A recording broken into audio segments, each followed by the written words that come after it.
Here we go. I guess that's the opening of the podcast. And welcome to Last Awakening Warriors. I am your host, as always, Joshua David, and I'm here with Big Johnny Walker, a.k.a. the man, the myth, the legend. As always. I don't know why I said that. You say it every video, so. I know. As always. I know. Yeah. Because it is as always. When I'm here, it's as always. Oh, no, mine's It's per as usual. always it's been, it's as always it was, and it's as always it will be. Oh, wait, never mind. That's Bret Hart. That's Bret Hart. That's good. So, where you been, Josh? Where have I Joshua been? David? I have been right here waiting to do a podcast. That's where I've been. I can't say the same for other folks.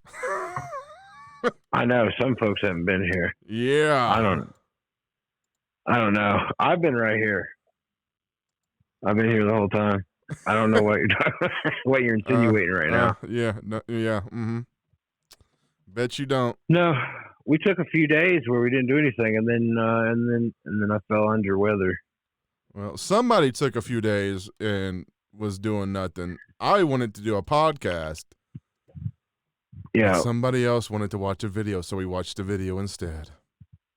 It was good, though. And then it was all down from that day forward. It just went ugly. I would trade spots. I don't know. It went super bad. It wasn't ugly. It was super bad. It was. Stuff coming out of every orifice, and yeah, it was bad. I didn't realize how much I like breathing until I couldn't really do it very well. But I'm good. I went to the doctor. He listened to my lungs, and everything sounds perfect. Well, that is always good news. Yeah, I was taking deep breaths, and there was no rattle or anything like that. And I was like, oh, wow.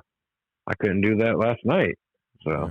Got to resize some things so you can keep yapping. Oh, you ramble on. There we go. I don't know anything to ramble about. See, listen, here's what the people don't realize. I'll let them in on it. We don't even know what we're talking about tonight. We normally don't. True. We normally do not know what we're going to be speaking about. Because in this time that we have been off, people out there in YouTube world, we have learned a lot of different things. Many learning. Yeah, many learnings about many things to learn about. Yeah. So. Yeah, very interesting things. Yeah.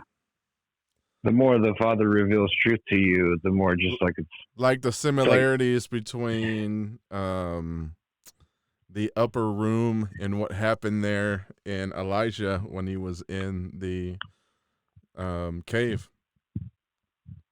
Yep. Interesting stuff. Yeah. We talk about the tongues of fire and just the whole scenarios and how it's called the upper room. And if anybody has ever studied, I guarantee you have never studied this. An upper room is an upper chamber in a house that was also called the secret chamber. Secret chamber. That's right. Remember when Jesus said, if they say I'm in the secret chamber, I'm not there? That ain't me. It ain't me. I ain't no senator's son. I ain't no Pharisee son. Yep. I'm not a son of Paul. If Paul says I'm in the desert, knocking him off a horse, making him go blind, it ain't me. And it was called an upper room because in the Old Testament, it was a room that was on top of the houses that they would have their prayer closets, or it was a secret place for. It was hard for robbers to come in. They would have to, go basically through the whole house and then upstairs to get to it. Yeah. So it was called the secret chamber, the upper room. They kept prize things up there and stuff. Yeah. So that not only robbers, but animals and different things, it wouldn't get to them. Yep. They were out of the way. And a lot of things I was listening to, they were known to worship up there. Yeah, it was the prayer closets. Yep. That's what that was referring to. The secret chamber, the prayer closet. Yep. And this is where the disciples were supposedly, in this upper room when these things happened. But if you look at the similarities between Elijah and his cave and what happens there, you find out real quick what was going on in the upper room. What was going on and why Jesus said what he said. And if you lined up with that with what Elijah was saying, you know there's some things that are nefarious, at least. Yeah, there's some stuff going down. And it's not really hard to connect the dots. No, not at all. Maybe we should go through and show them the findings and the similarities between the two. I'd say let them find out. Let them go read it. All the hinting, everybody's like, what? Yeah, let them go find out. What? Let them go read it. All you got to do is go to Google, type it in. Type in Elijah in the cave and what it says. And who the father was in that cave. Yep. Then go to the upper room and see what happens there. And I can tell you this. The still small voice is the Father. And that voice is in you.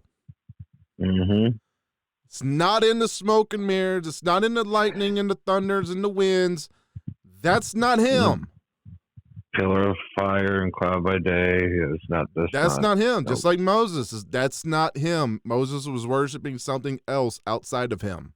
And see if you see any similarities between that stuff and the goings on in the upper room. Yep. And think critically. Like, think outside your religious box for a second. Your doctrinal box for a second. I mean, most people know the story. They just don't know the similarities between the two. Right? Sure. They was up in the upper room and they got the Holy Ghost or whatever. Well, you already have the spirit that you're supposed to have, and it's called love. The spirit of truth. You don't need something to come inside of you. And, it's not a huge surprise that in the first book that we have in the Bible of Paul, which is Acts, there's some funky goings on. Yeah. With Jesus not around. I think the bigger news is the stuff we found out about the Hebrew Gospels. And he said that right, people. Hebrew Gospels, not the Greek Gospels. Not the Greek Gospels that everybody said. All the Greek Gospels were written off the original Hebrew Gospels, and they changed everything. All kind of changing going on. There's stuff that they added that isn't in the Hebrew Gospels. And who was that ordered by? Who was that ordered by all those changes? Constantine. Oh, imagine that. And the other people at the Council of Nicaea. Yeah. And who's been saying that for 9 months? We've been saying this for 9 months. Because but now that we're the showing spirit people, inside of us told us these things. Yeah. But now that there's some you have Messianic Jews coming out about it. Not only that, these are mainstream, I would say, TBN. Christian TBN people. Yeah. And his name's Michael Rood, Rood Awakening, if you've ever watched his show, coming out saying these things. And rightfully so. And some doctors of linguistics, which know how to translate, transcribe. A lot of professionals that's been working on this and stuff, working together, showing that we will have the links. Changed. I don't think the fourth one's out yet. It's going to be out next week, I believe, like Tuesday or Wednesday. Next week. We will have the links in this video to the first 3 parts once this video is done. So you can go yourself and watch this and hear this guy tell you for 30 years of his life, he's been telling you lies. Yep. Because they found the original Gospels in Hebrew, and they don't say the things that the Greek versions say, which we've been telling you this for 9 months, and we've never known any of this stuff from somebody else. Nobody else has been saying it. That's true. And we've been getting some major pushback when we talk about... I told John like 2 years ago that I believe the original Gospels were in Hebrew. They were not in Greek. Yeah. And I believed that most of my life. And then we got on Constantine, and we were starting to get major blowback from Christians. Well, Constantine and the Council of Nicaea, they were inspired by the Holy Spirit to put in the Bible what God wanted in the Bible. The people translating those books was inspired by the Roman short sword to say whatever they were supposed to say. That's right. Did they do a good job at just putting enough truth in there for you to find it if you're looking? Yeah, they did. Yep. But because I was always thinking like, well, you have the Gospel of Thomas, the Gospel of Philip. These are people that were disciples too. Yep. Now, if the Holy Spirit inspired these men to write books about what Christ said, then why isn't it good enough to make it in the Bible? Why is a group of men able to decide that that wasn't good enough? It wasn't appropriate. It wasn't for the time now. Right. It never made any sense to me. I was like, well, why is the Holy Spirit tell Matthew, Mark, Luke, John, and they made it in, but I guess wasn't the same Holy Spirit that talking to Thomas and Philip? Jesus picked them, didn't he? They were worthy enough for Jesus to pick them, but I guess they didn't have the same Holy Spirit or something. I don't. The way that the Christians try to explain it to me, and even theologians and stuff try to explain it to me, makes no sense. But of course, they don't care that they don't make no sense. They're fine with that.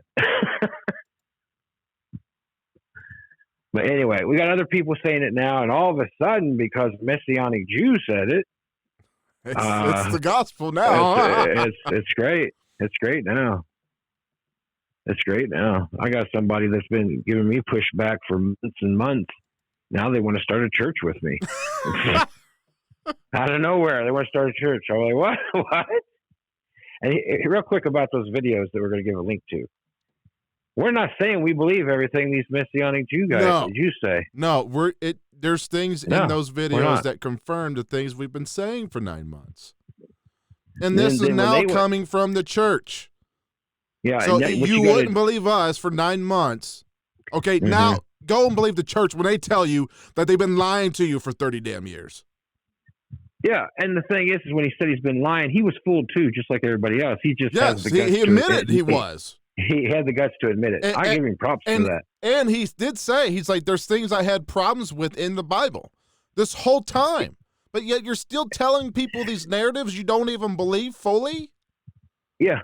You got problems with. And, they find the Hebrew scriptures, 28 different copies from different parts of Europe and the Middle East. Yeah. And they confirm everything that he believed about one specific verse.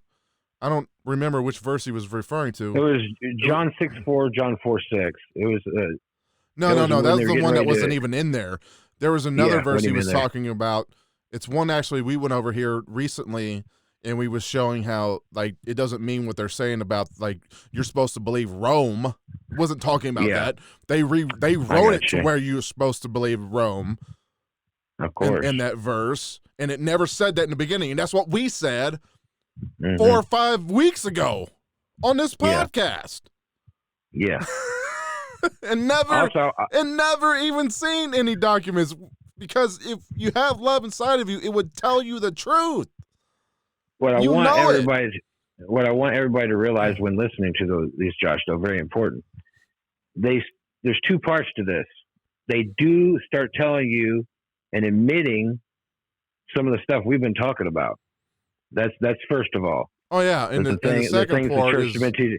They try to steer you back into they're another going to try to prison. rope you right back into that same religion again. Yep. That they're the only Yep. arbiters of truth. That you Yep. have to go to them to to know any of this stuff because they got the degrees and stuff and all this nonsense. Well, because they go as far as basically saying that there's no way that like even Luke could have been as smart as he was if he wasn't a Jew. They're like there's no way that he was a Gentile because there's no way he could have been Syrian smart or enough. whatever they were saying he was. Yeah, because a Gentile wouldn't be smart enough to know these things. So like it's a little bit of like I don't even know if that's true, but whatever. It's whatever like, on that. It's who cares, right? If you have truth inside of you and you've woken that up, it doesn't matter what. It doesn't matter. I was letting my dad listen to it because he's aware of Michael Rood, and he remembered. He's like, "Oh yeah, I know him. I've seen him on TBN." Yeah, he's watched quite a few of his shows. Sure. And that's so what we're saying. To it. This is a mainstream guy.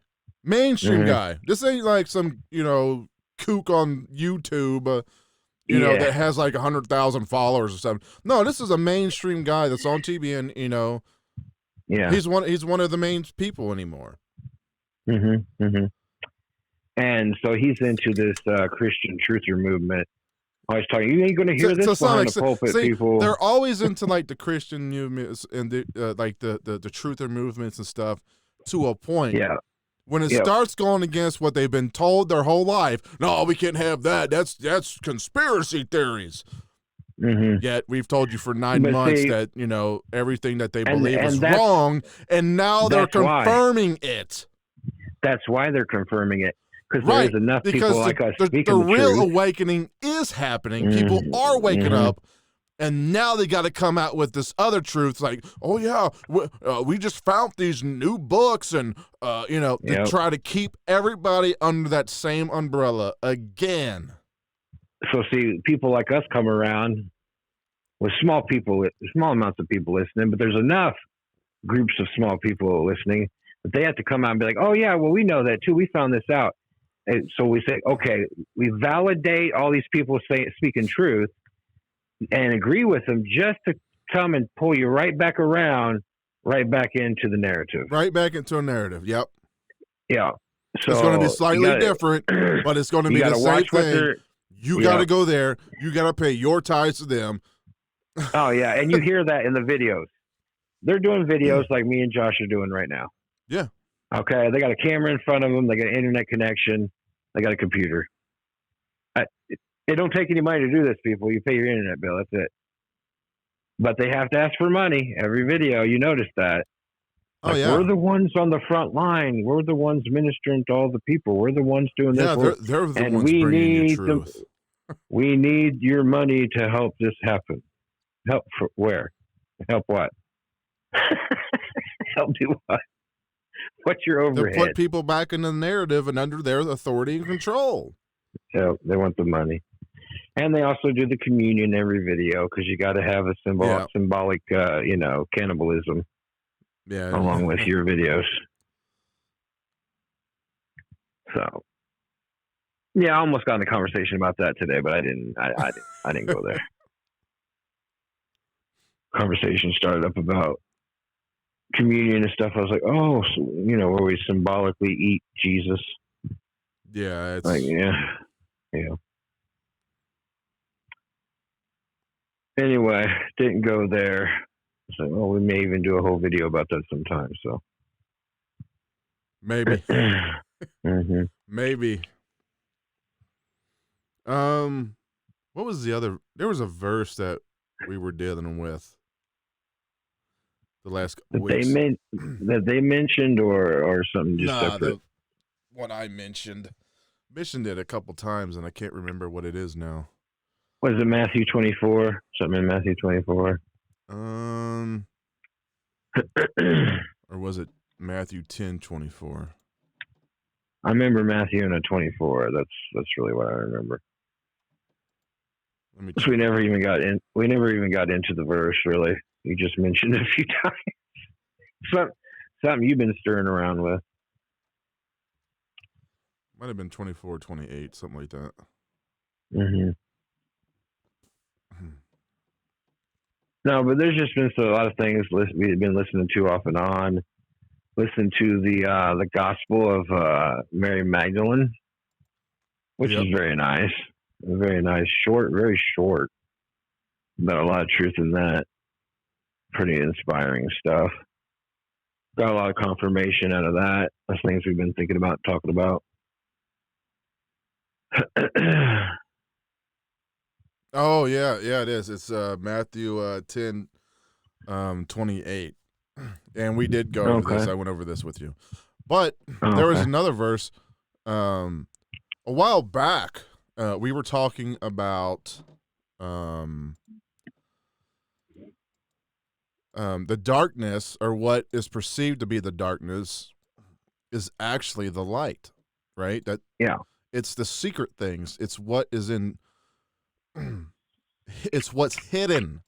Well, things are hidden Mhm. in darkness. They're not hidden in light, Mhm. right?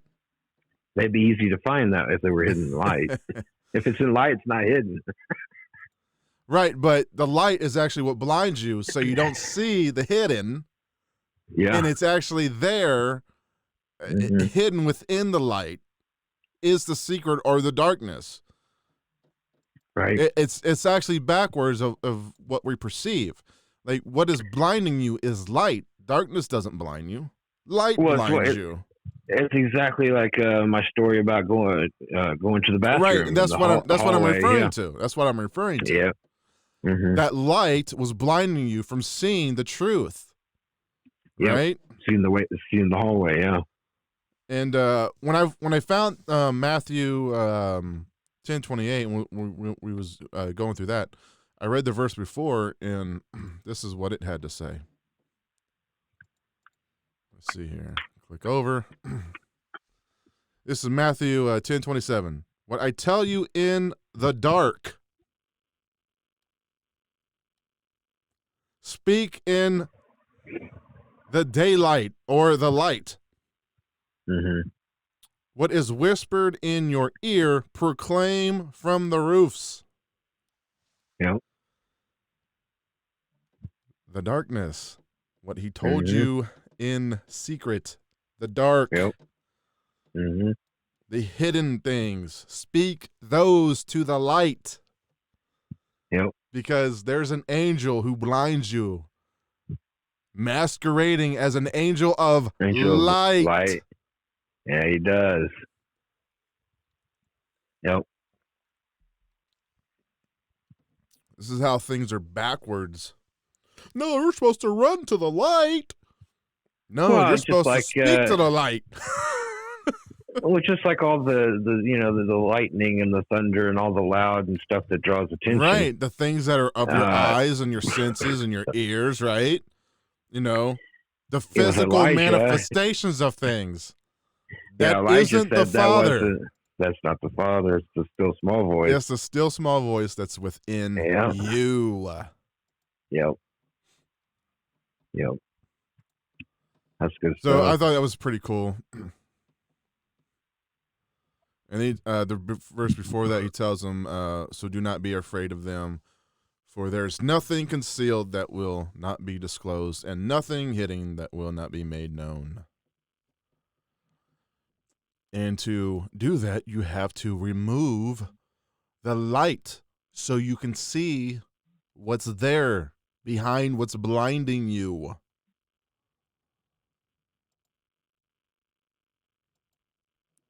And now we have Matthew 10:28. This is one of the verses I wanted to do a video on, just because I think it's pretty cool. Do not be afraid of those who kill the body, but cannot kill the soul. Rather, be afraid of the one who can destroy both soul and body in hell. See, John, this means we're supposed to fear God. Well, what do you have to say about that, John? Hello? Am I by myself? Are you there? Yeah. I got muted. Sorry. Yeah. No, it's nonsense and it's backwards. It's No, nonsense it's and not. it's backwards. It's not backwards. It's just It's this. your perception. This is. Go ahead. No, it's about your perception. What do you think it's talking about? You know, they'll tell you, "Oh, this is the Father." Yeah, He's you're the supposed to one that fear can him. kill your. You're supposed to fear him. But if you go ahead and break it down for him, Josh, and show what it's actually meaning, you can see how the perception is altered by how we're taught. And we're going to bring in another verse of this too. Mm-hmm.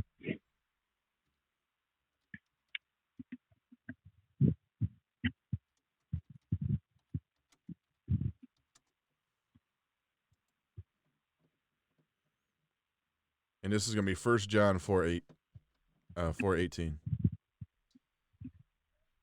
For there is no fear in love, but perfect love drives out fear, because fear has to do with punishment. Yep. The one who fears is not made perfect in love.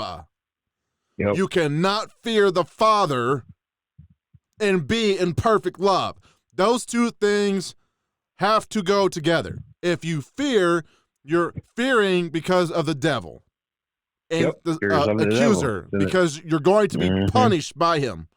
If you're in perfect love, there is no fear. None. Because perfect love casts out all fear, and the Father is perfect love. So why would you be fearful of the Father? And when you wake up the love inside of you, you are no longer fearful of anything. Nope. I do not fear the Father or any idea of him punishing me at all. So, in Matthew, we have a scripture saying something different than the one in 1 John 4:8. So that means somewhere, someone has mistranslated this verse. A good chance it started with Constantine. Because the do not be afraid, if you go over here to the blue, I'm pointing to it, it says, fear the one who can destroy. Well, first of all, you're not supposed to fear. Oh, this is good what it really means. This is good. Pay close attention to what fear the one who can destroy means. So we have the first word, which is instead, which means more, rather more. Mm-hmm. Then we have the word fear. Put to flight. It doesn't mean to be scared of. No. No. How do you put something to flight? Tell it to kick rocks. Yep.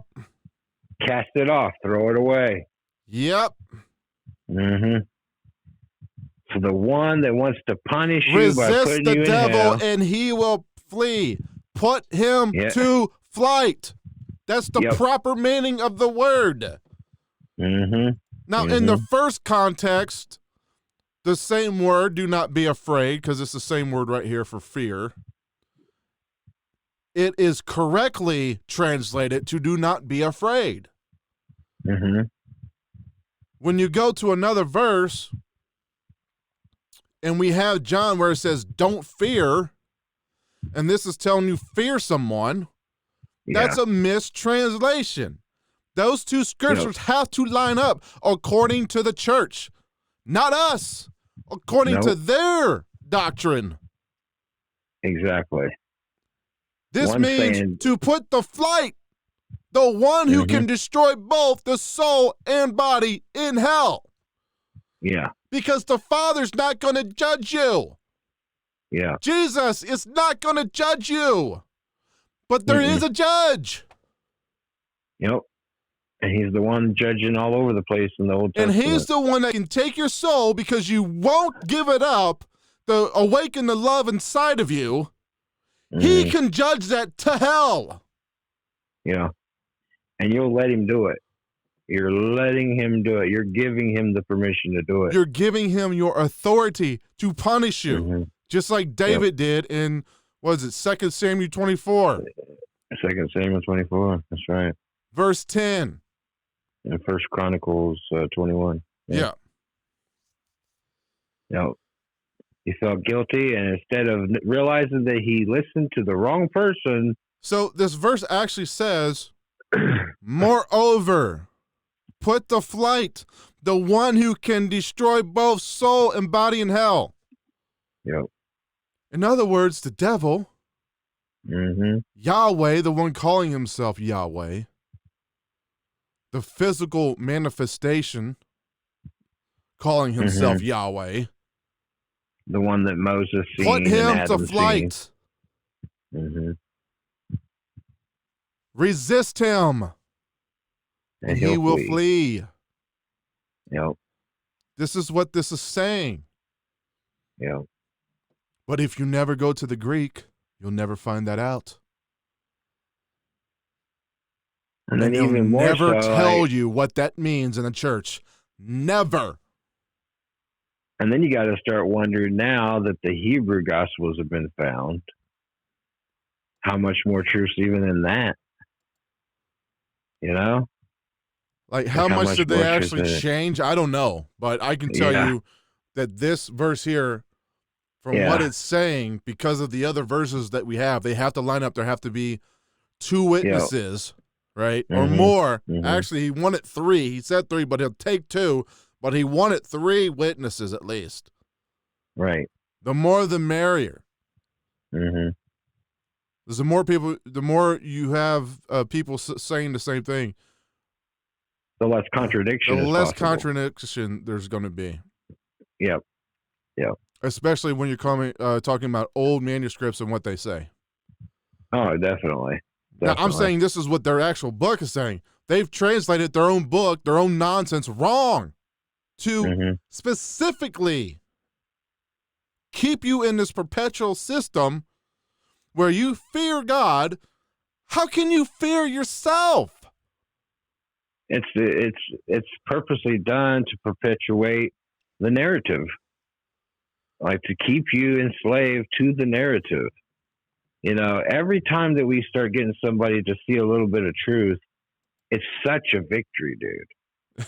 It's such a victory. Even if, like I was talking about, you know, the person I was talking to today about what Michael Rood was saying, and, you know, agreeing about stuff that we've been saying about Constantine, the Council of Nicaea, for months. Months. You know, it seemed like nonsense. You know, you want to be like, seriously? And the soul almost wants to take it personal, like, well, wow, am I chopped liver? But then you just take it for what it is, man. It's a small victory. It's, you know, the baby steps. You know, you got to start somewhere, because, you know, some of these people are so indoctrinated, right? So very indoctrinated that I take that as a win. You know, I did. Look, man. It does not bother me to sit here and say this stuff for 9 months, and then, you know, we show somebody else saying it, and they blew that person. It doesn't bother me at all.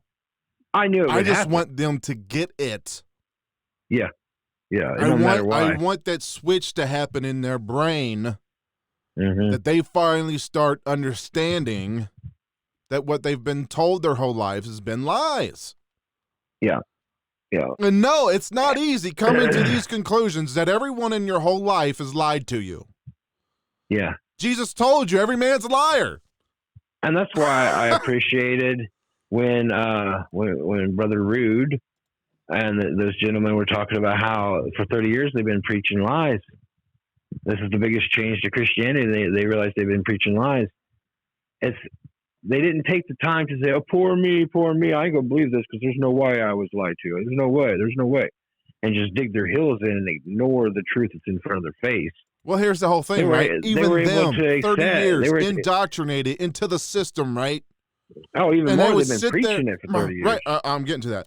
And they would sit there and preach the same nonsense what the church told them to preach for 30 years, knowing In the back of their mind and in their heart, the things they were reading was wrong. Yeah. They knew it. And the thing is, so do you. You know they've been lying to you. Because you do see certain scriptures in that book differently than what they've been telling you. And you've been suppressing it so long because it's either their way or the highway that you won't even speak out against it or speak those things in a public forum because you're scared that some God's going to destroy you. No, the God that's standing behind a pulpit and everybody that worships him, they're afraid that the people that they're surrounded by in the churches and even their Christian loved ones are going to say that, well, you just don't have any faith. You just don't know God. They don't want to be judged by and they have no answers. So that's all they say is those stupid things that you hear every one of them say. Well, we're not going to know everything until we get there. You have an issue with a scripture, and instead of being able to openly say something about it. Or the church sitting there having an actual conversation about what something means. Yeah. And trying to refine the point or the message that's being preached.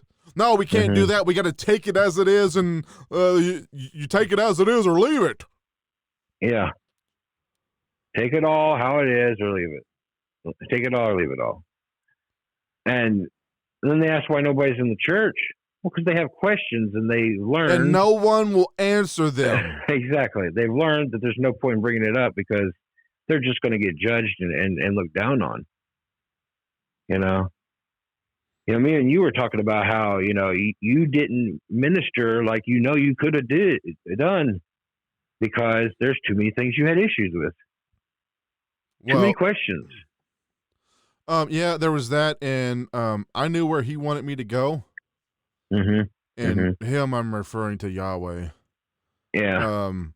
And I never wanted to go there. Never. Right. I never wanted the responsibility of all those people and the things that he showed me. Never. Not once. Ever.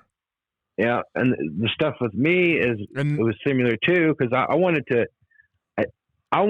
be able to get up and speak like I knew what I was talking about. But when you have questions that nobody will answer you about, well, I ain't gonna get up there and talk about something that I don't even sure what it's saying because it ain't making sense, and I don't want to look like an idiot. Well, the thing is, my soul didn't want to look stupid. The thing is, it's not that it's not making sense; it's not saying what they're saying it says. Yeah, it's speaking something different to you than what they're saying that verse or scripture says. I remember when I first got truly saved for me, and come home and started studying and stuff and bringing stuff to my dad, a minister for years and years and years. Yeah, we're not talking about Jonathan being born again. We're talking about him being saved. Two different things. Saved to the church, under Yahweh. And like I never, every time I felt like Yahweh was telling me something, right? It was never right according to parental units. Okay. It was never right. It never lined up with what they always been teaching. So there was some stuff back then that probably was the Father talking to me, but because it didn't line up with Yahweh in the narrative, that's for sure. And I was told about it. Well, that's just not true. That's not true. Why is it true? No, this is when you go and start your own church and see now you've got another denomination, more confusion. It's all part of his system, man. Sure. That's how we got 45,000 denominations in the world. Right? Yeah.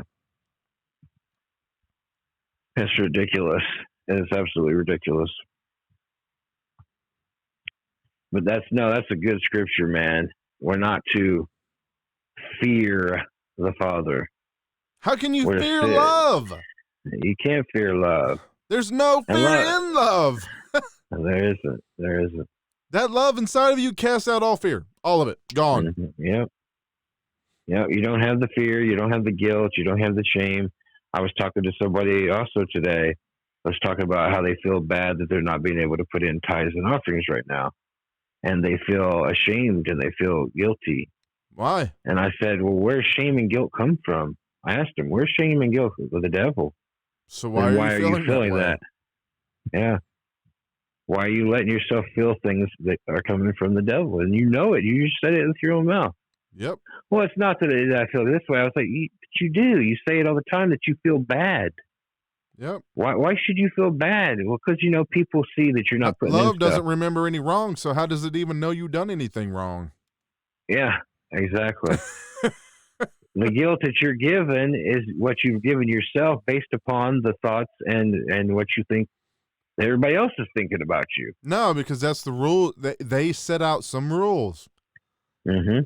And when you set out rules to someone, or you sit under someone or something that's giving you rules, mm-hmm. they become your God.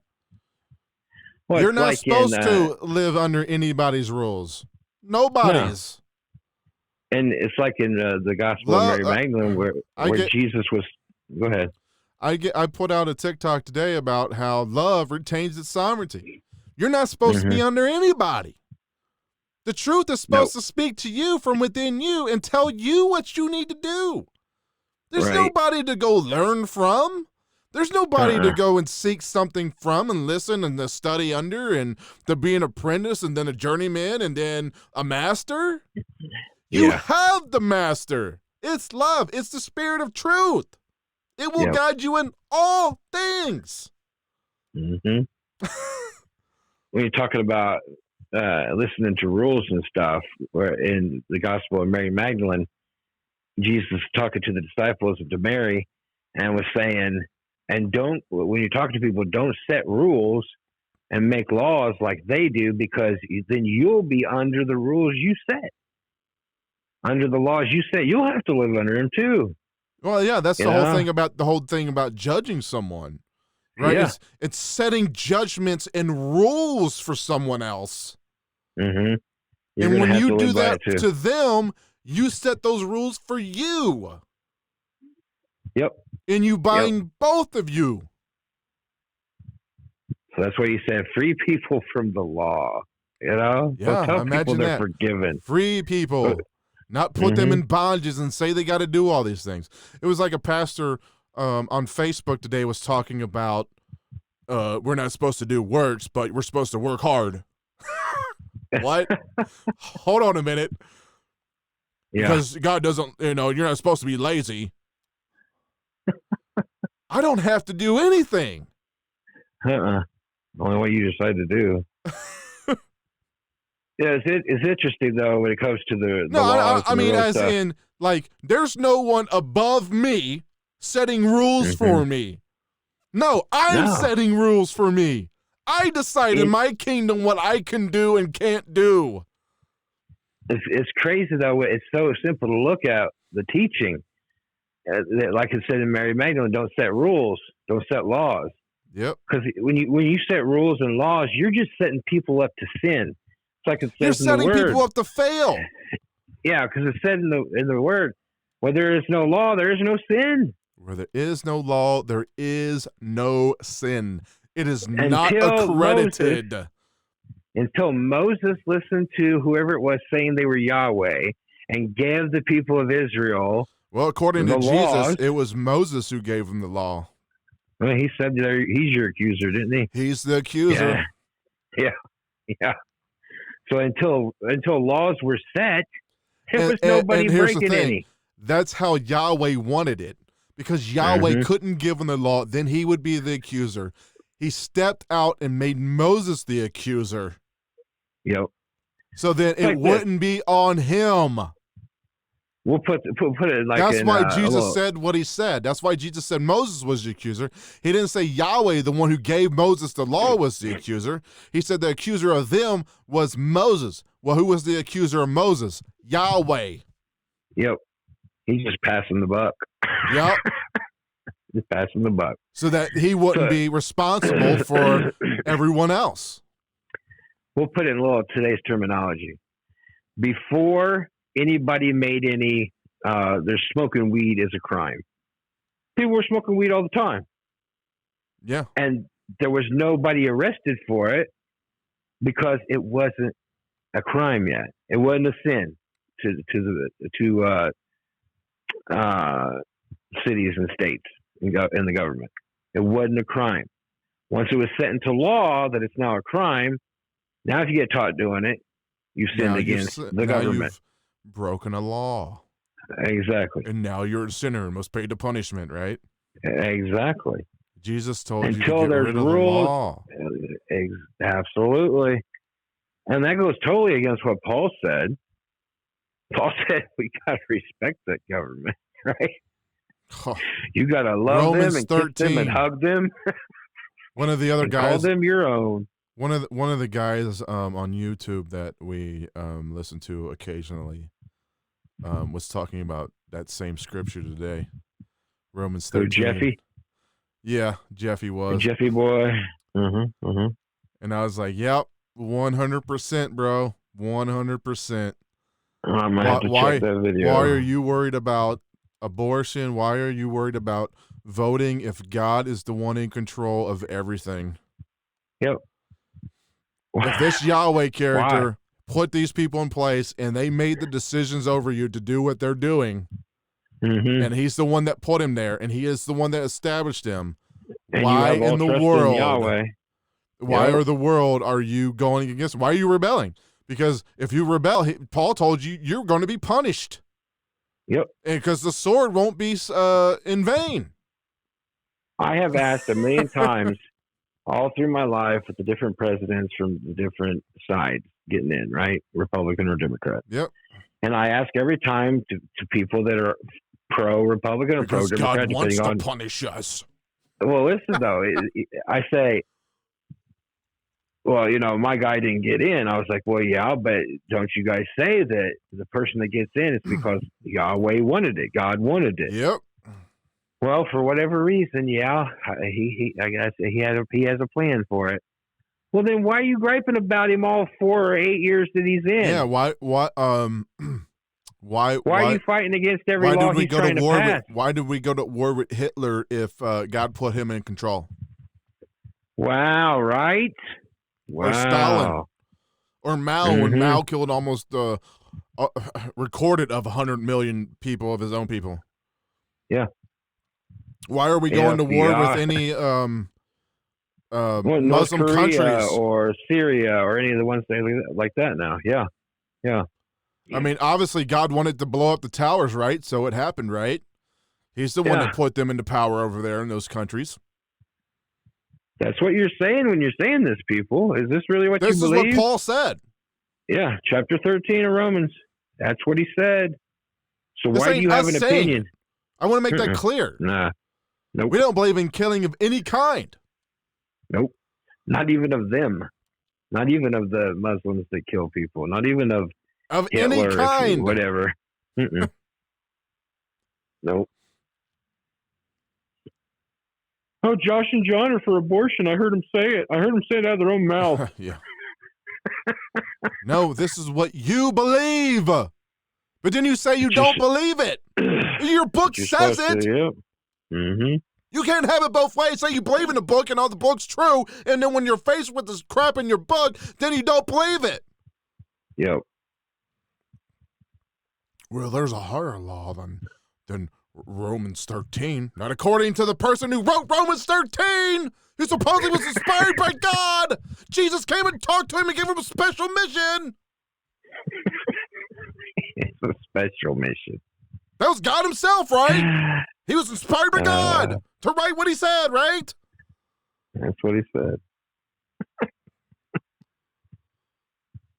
They don't know nothing. And it's okay. You can know something. Okay. Yeah. You can have your own thought about it. You can know the truth. You can stop living the lie. Yeah. Yeah. You can find the love within you. That needs no one else to tell it anything. It is sovereign in itself. Yeah. It's okay to have a critical thought and to question something of the Bible. And trust me, the true Father, this is what the that Father verse of is love, so powerful that we read at the beginning of Matthew 10:28. Because the God that is over your soul and body, which isn't the Father of Jesus, he's not a destroyer. He's a restorer. Yep. That God, because Jesus told you to denounce your soul so you can awaken the love inside of you, that God is the one you had to put to flight. Yep. He's the one telling you to agree with the nonsense that's been going on in this country for 200 years. And where's it getting us? The nonsense has been going on in the churches for 2,000 years. And where's it getting them? The stuff that's been going on in Judaism for 6,000 years. No. That's the one you're supposed to put to flight. Because he's the only one that can send your soul, which he gave you, and your body to hell. Because he's the one judging you. It's not the Father of Jesus. And he told you that. My Father judges no one.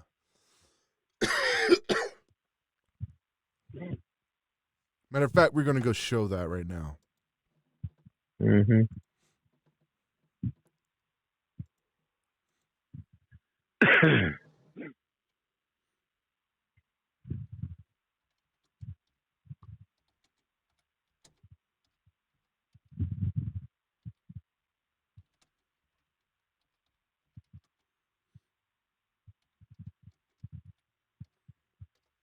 So that you know that the Father of Jesus is not judging you and sending you to hell.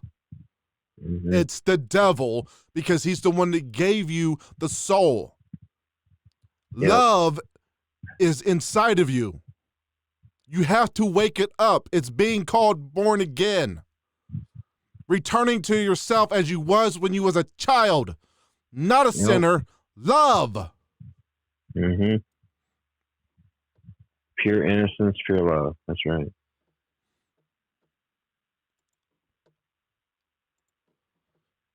John 5:22. Furthermore, the Father judges no one, but has entrusted all judgment to the Son. That's you. Well, he straight out said the Father judges no one. And when he's talking about the Son being entrusted the judgment, it's not talking about Jesus the man. Nope. It's talking about you, the Son, who is you, the daughter that is you. So if you're not judging yourself, who's judge you? You become a son and a daughter when you reawaken the love inside of you. You're the son. You're the daughter. Yep. Because when you reawaken the love inside of you, it preserves the soul that you have.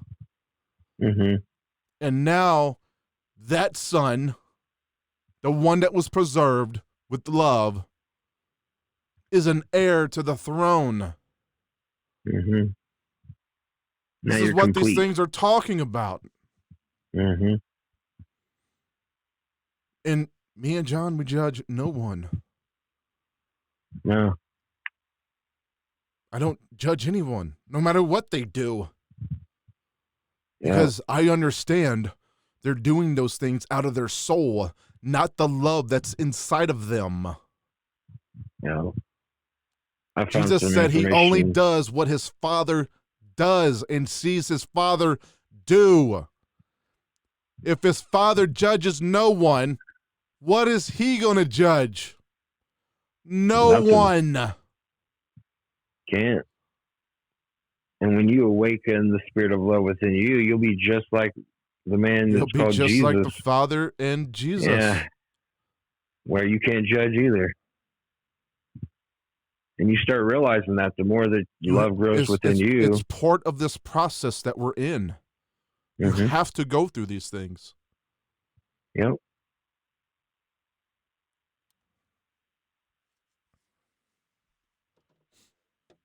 I was told some stuff today about somebody, and I told him. I told the person who was talking to me about somebody. I said, listen, I can't really even entertain this because the old me would want to say, so I could talk about how silly this person is being, how ridiculous their actions still are. But I said, I'm just not that person, and I can't judge, and I don't want to have an opinion. I don't even want to have an opinion on it. So I'm just not even Because going to whatever you entertain judge, you're going to be judged for. Exactly. So I was like, I'm not even going to take a stance and even create an opinion about it. It is just what it is. I'll shake my head, whatever. Like, what? Okay, whatever. Right. But I said, we're going to talk about something else because not even in my mind am I going to create an opinion. Right. Because it's just, that can't affect me no more. I won't let it affect me no more.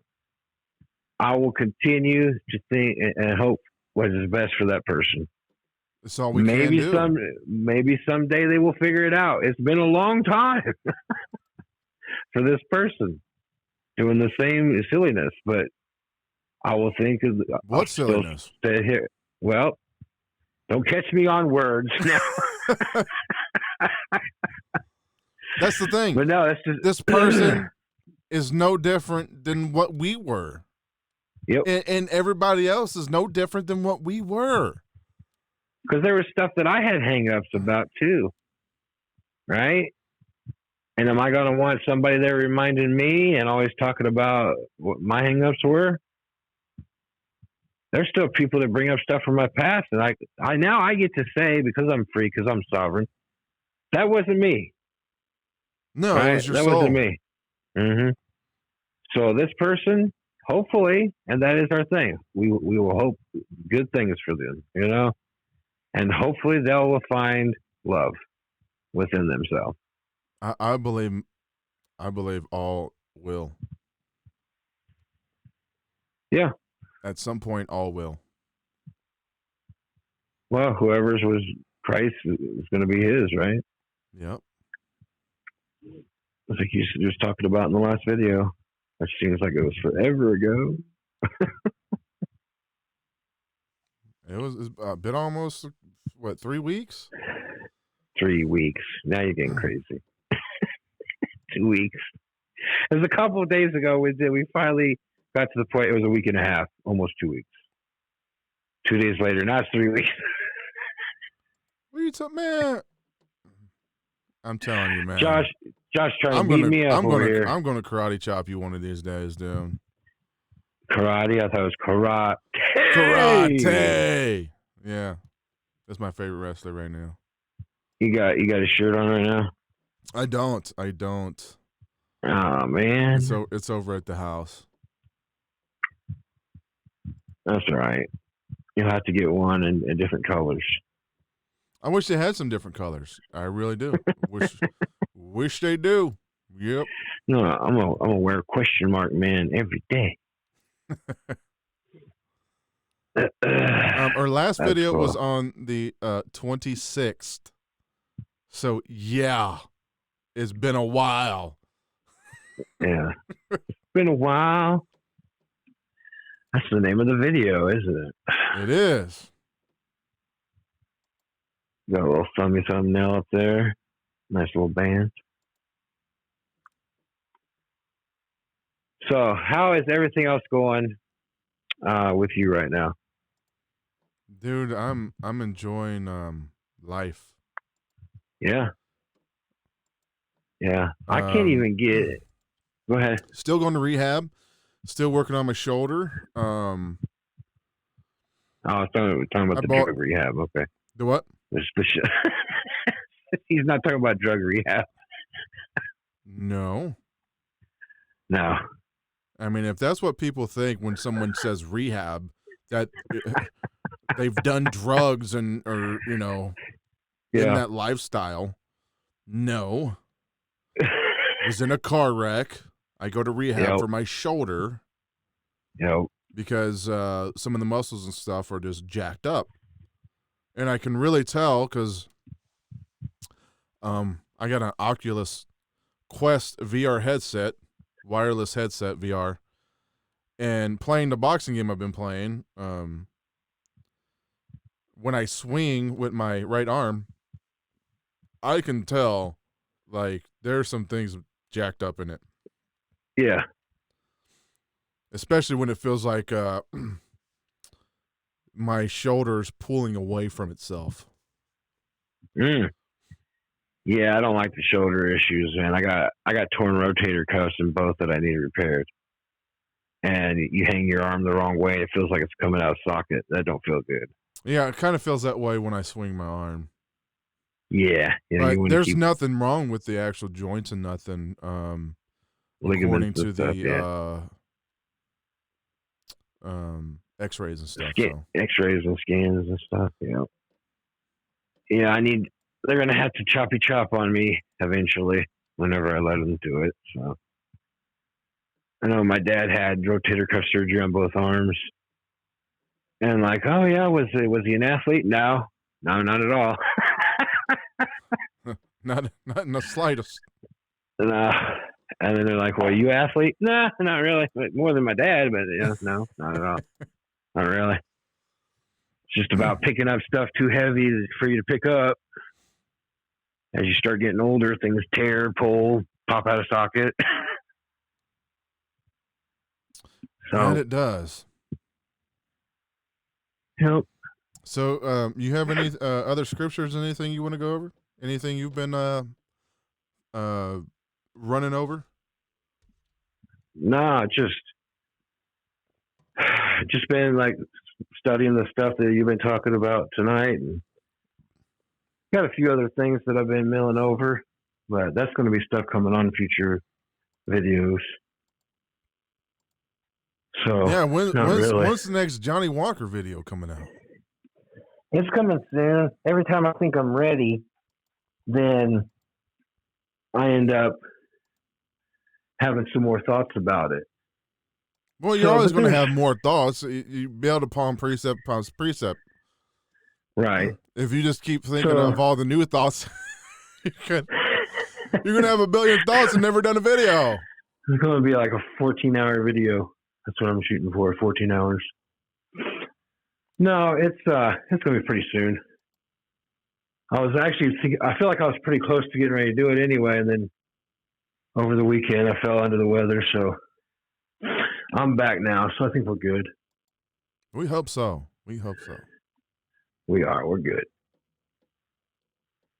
But so is that it? Are we good? If there's not anything else you want to talk about, bro. No, I thought we was going to be doing 2 hours on this one, and then you don't even talk about nothing. I was going to, but someone. I'm giving you the floor right now. No, you already hit everything. We're good. I'm good. I really, really am. So make sure, like, share, and subscribe. Come on, man. Let's give another half hour at least. Something. All right, what do you want to talk about? I think I've been doing a pretty good job talking for the last hour. Give us something. You give us something. I just really don't want to get into my message that I've been contemplating, man. I really get want something else. You got a brain? There's other things in there. That's good. I'm gonna do that. I'll do that one later. I'm gonna do that one later. Can't force me, man. There's other things in that brain besides the one thing you've been thinking about for the last few weeks. No, this has really been consuming. I don't know, man. I was having some good discussions today. There's some things that it goes back to when we were talking about how you don't have to go out and find people to speak to. They'll come Always. to you. Yep. And had a sister that I was talking to today. She's a Christian sister, but she's respectful enough to sit down and we can have a conversation about the things that the Father's been talking to me about and stuff that you shared. You know, we go back and forth about things. Right. And today, she was talking to me and stuff, and basically apologize for making, the conversation about her and stuff. But then she said, but it's just so easy to talk to you. There's not a lot of people that she could talk to in the Christian narrative. You can't talk to nobody in the Christian narrative. Well, I know, but it was That's really cool though. Because everybody's so scared that they're going to say something. Somebody's going to kick them out the church or, belittle them in front of other people. Or, it's little kid, 12-year-old. This is high school crap we're dealing with in the church because people won't want to grow up. Yeah. And sit down and actually have a conversation. I remember when I first got saved in the church, and I had friends that if they didn't see the things that I was seeing, the way I was taught to see them, I was ready to pounce on them. And right, because you have to be right. And if you're right, that means you're wrong, and then you're going to hell. Exactly. And it's kind of the way she was kind of talking about, is that how, people will use her own beliefs against her.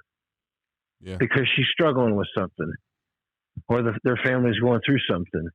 So all of a sudden they're not spiritual enough. Right? And it was just interesting that, how she said, I was easy to talk to about stuff. And it's the love that's in us, man. It's the love that's in it. We ain't having to track people down, infringe on people's sovereignty, and their freedoms. Attack them and beat them up with the Bible, or we're with a religious doctrine. We just let them be them. This ain't about you believing some doctrine we came up with. Yeah. This is about freeing you. Yeah. And you making decisions yourself. Just letting somebody feel how they're feeling. They're going through something. Just let them stand by them while they're going through them. That's what some people don't understand. We're not here to start a church. Nope. We're not here to start an occult. Some people might say. Yeah, it's been said. We're not here to start anything. I am not your guru. I am not your teacher. Nope. I am not the person that is supposed to be giving you truth. If you get it, you're fine. supposed to be listening to the Spirit in you, love that's within you. And when it tells you what I'm saying and it agrees with it, then you take that from yourself and you build on it. Because that's the rock that's in you. It's the same way as if you say something to somebody and they take offense. They took offense. Yeah. You didn't give them the offense. They took offense themselves in their own heart. Same as that, but the opposite way. If we say something that's our truth, because that's what we talk about is our own truth, our own personal truth from the Father. If they take that as truth, then they took that. It was already inside of them. Exactly. We didn't say you have to believe. We didn't say you have to believe this because we said it. We're just sharing our truth. We're not the church. You don't have to believe us. No.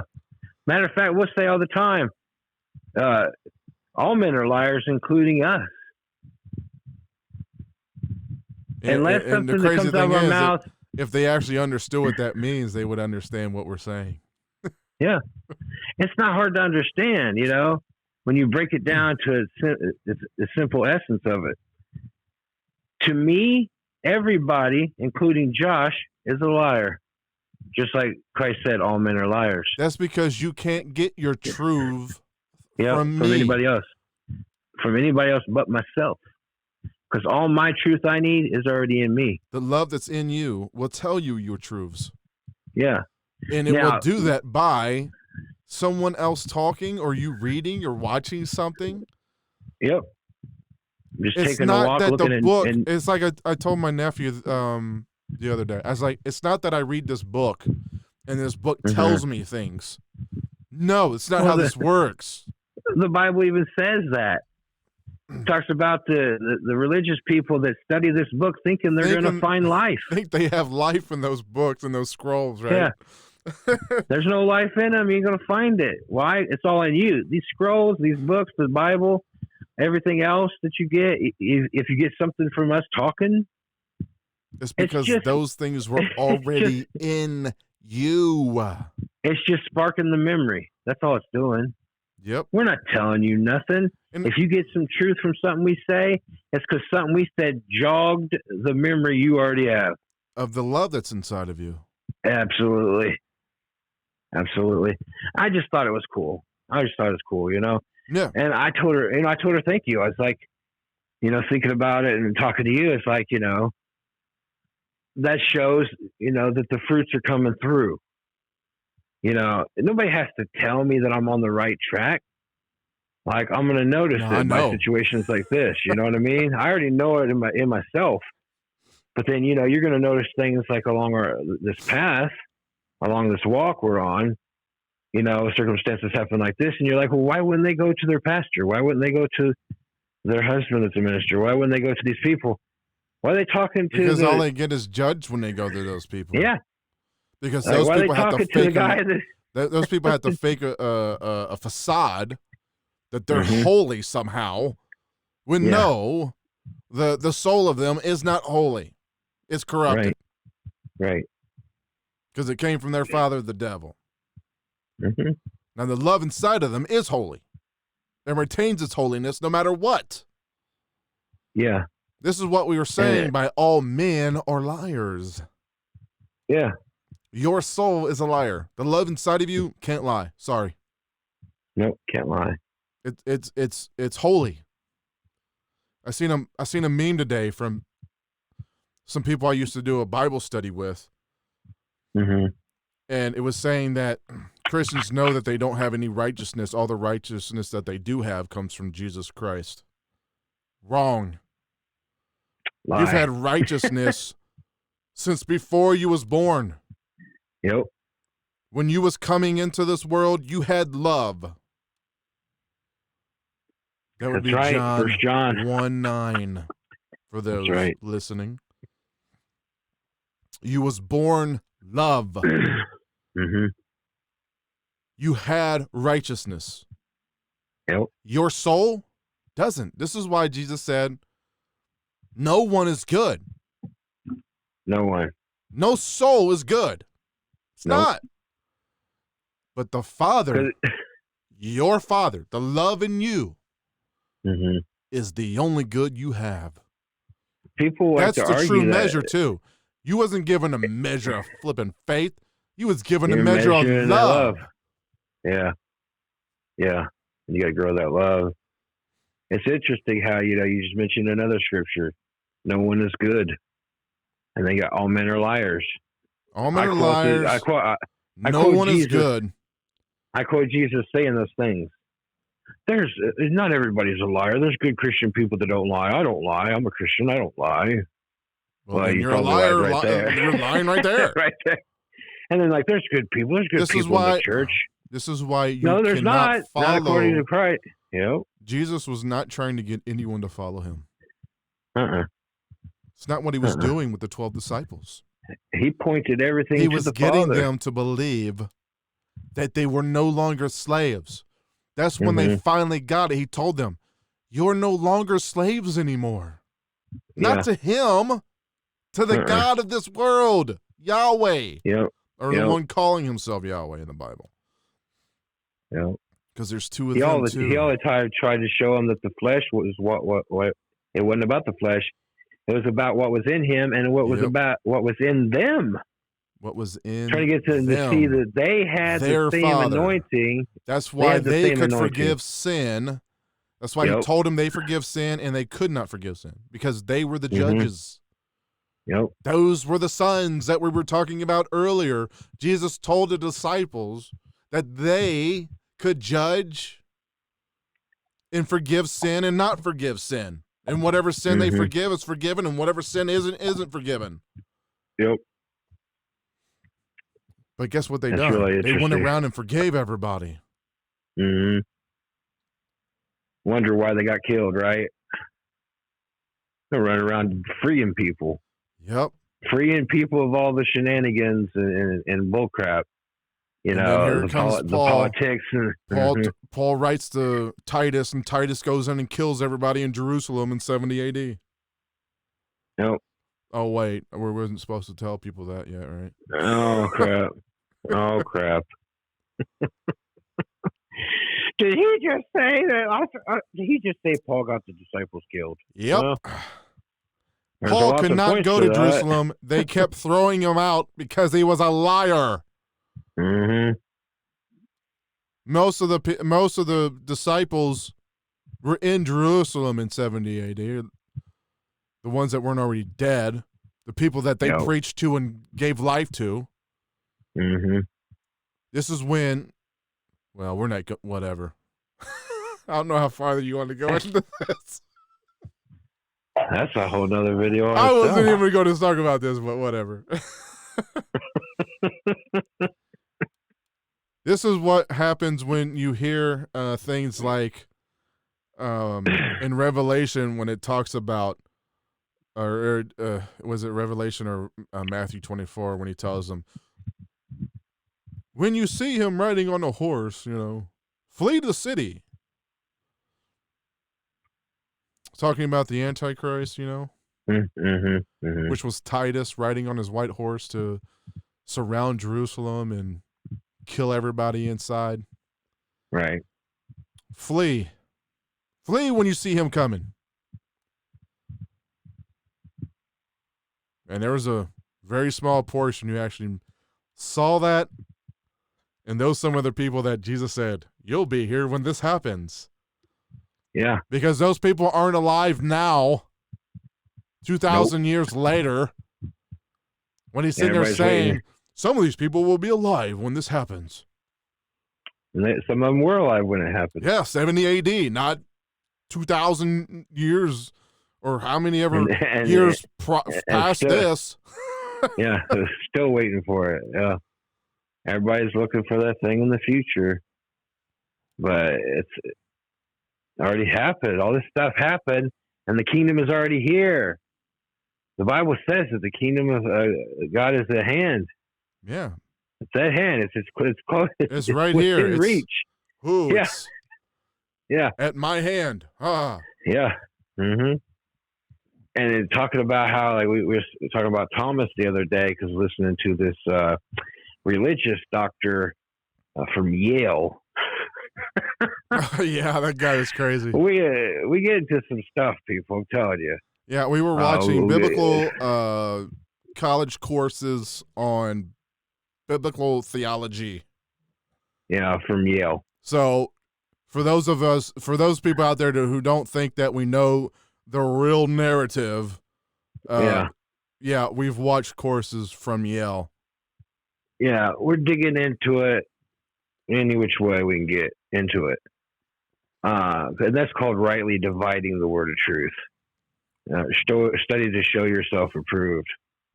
All right, that's what we're doing. It's not just reading the stories in the book and knowing the story. Because listen, you don't have to read it that many times or sitting in a church or Sunday school for that long to know all the dang stories in the book. And it's not about knowing the story. Now we've been told these stories are life. You ain't did. If you learned all the stories in the Bible, I don't care if you go quote the King James Version word for word, you ain't learned squat. Because you haven't divided nothing. You ain't divided nothing yet. What have you divided? You memorized.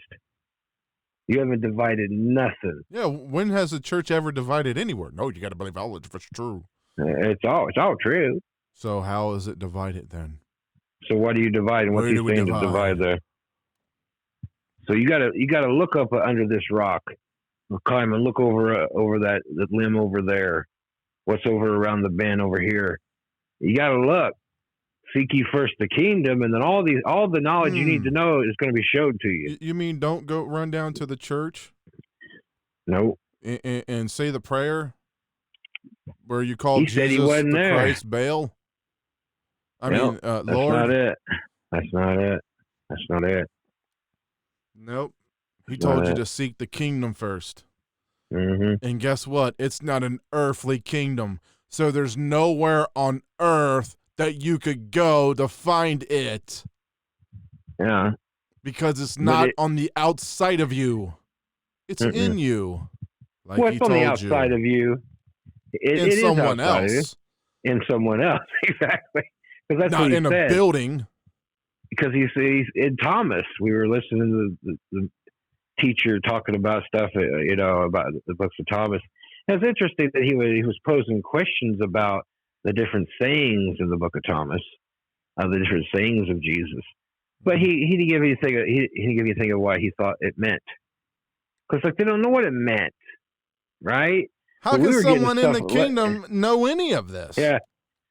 Well, it was interesting, or outside the kingdom in the church. Yeah. Or he was.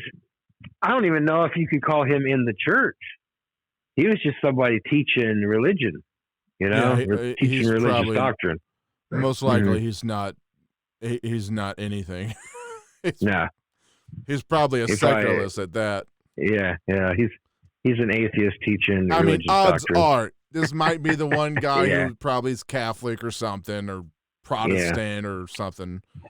Could I don't be, know, but man. I'm just saying odds are it. from those studies of liberal colleges, odds are they're probably even atheists. But hey, we'll say this guy was a secularist. Or well, I don't know if he could be a Christian at all, man. I heard him say a cuss word. I heard a cuss. I'm like, oh yeah, he's not Christian. Can't be Christian. He said hell. He said, what the hell does that mean? So let me ask you this. I just thought this just came up. When's the last time you took your name in vain? Wouldn't say I do. Wouldn't say How I many do. people have? How many people have condemned themselves? How many sit around and talk how crappy they are? Yep. Them personally. I'm good for nothing. I can never do this. You're taking your own name in vain. Mm-hmm. You're destroying your own self. Mm-hmm. Or if you look at it as, and there's somebody else that was talking about taking it in vain and vanity. Mm-hmm. We're saying like, they're the smartest. They're the one that knows all truth. They're the about the soul person. Yeah. And that's what the church does all the time too. They're taking God's name in vain every time they say he's the only one. He's the only God. Right? Yahweh. Yahweh's the only God. That's God's name in vain. When Jesus said we were all gods. Yeah. Don't you know that you're there. gods? I told you. Isn't it written in your scroll over there? I told you were gods. Yep. Then Jesus calls the disciple his brothers. Not his peasants, little pieces of crap that's supposed to serve him. No, they're his brothers. Yeah. I don't serve my brother. He's my brother. We're equal. Not even just equal. Greater things you're going to do than you see me do. No, I mean equal in the sense that neither one of us is above the other. No. There is no one. Mm-mm. There's not. There's love. Are you love? And if you're in love, there you go. We're part of the collective love. Yeah.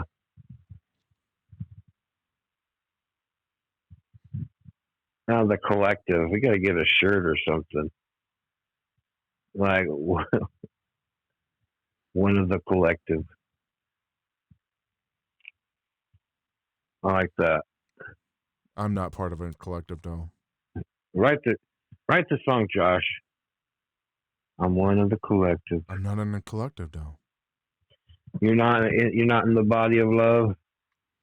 I am sovereign and free of my own love. Sure. But we all have a portion of love. Yep. Portion of the Father.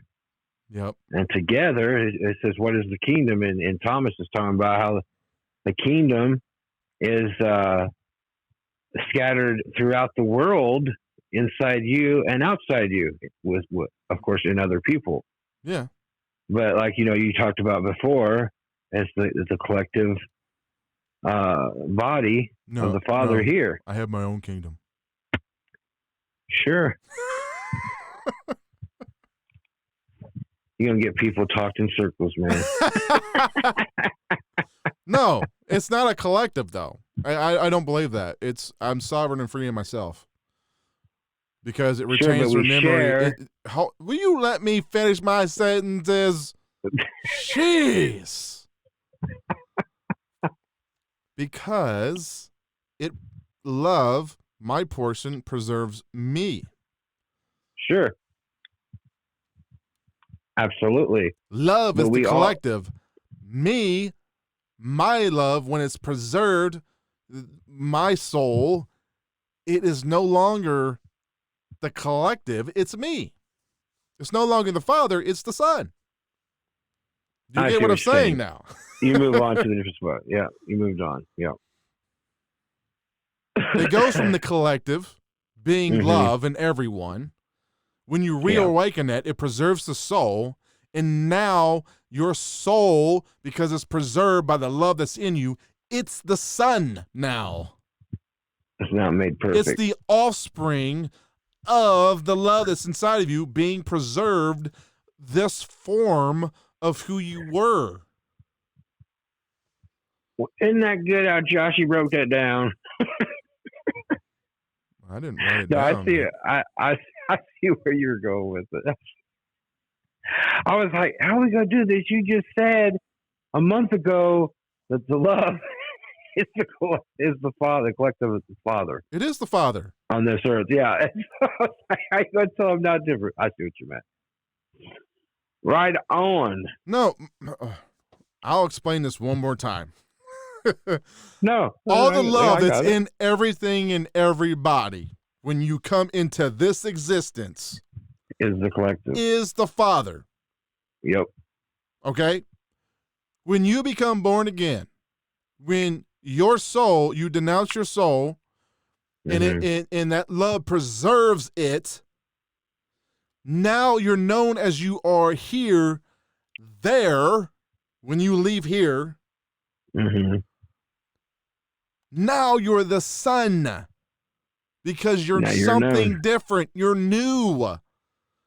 And now you're known, and now he knows you. Yes, love now knows you.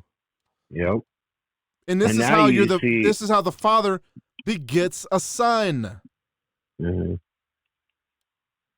now you don't have to worry about being one of the people at the end saying, "Depart from me, I never knew you." No, because now he knows you. Didn't know him. Yeah, and he knows this version of you, the one living now. Because you found him, and you know him. Now he knows you. Because you reawakened the love that's inside of you. Now it preserved you. Like, if you don't understand that concept of the mercy it takes love to do that, preserve this being,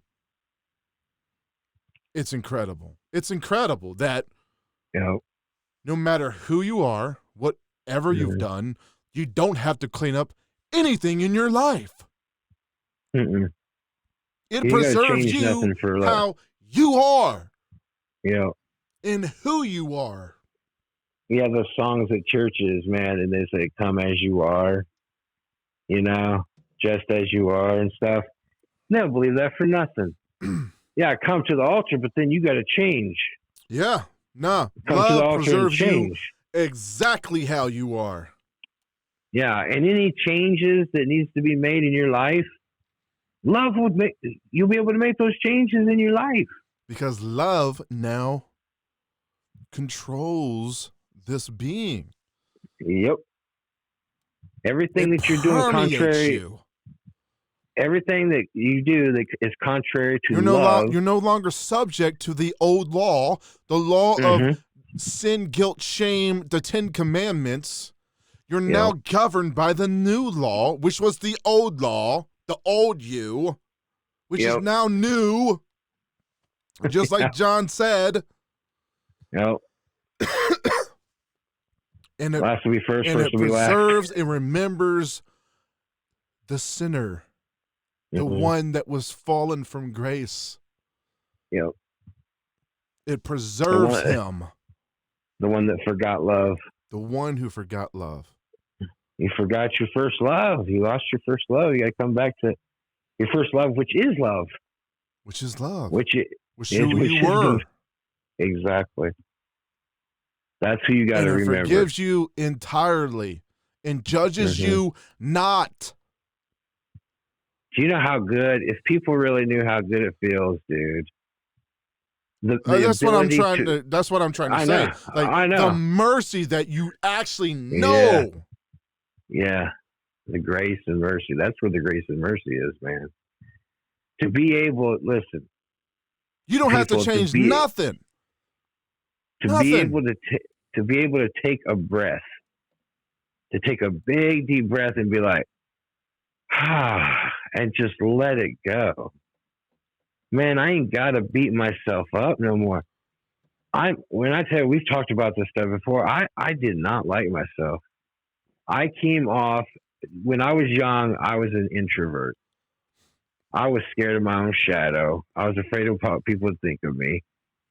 And I had a couple friends, right? And through most of my childhood until I was 15. And then I met another one. And then I met you guys around 16, 17. And by then I started coming out of my shell, right? I was turning into an extrovert. But it was really, man, it was just a compilation of the characters that were in my life at that time. I was a compilation of the people that I was surrounded by. And I turned it into this new me. But it was a facade. Right. Sure, some of the stuff that came out was stuff that the best part of this compilation was the portion of him that was me.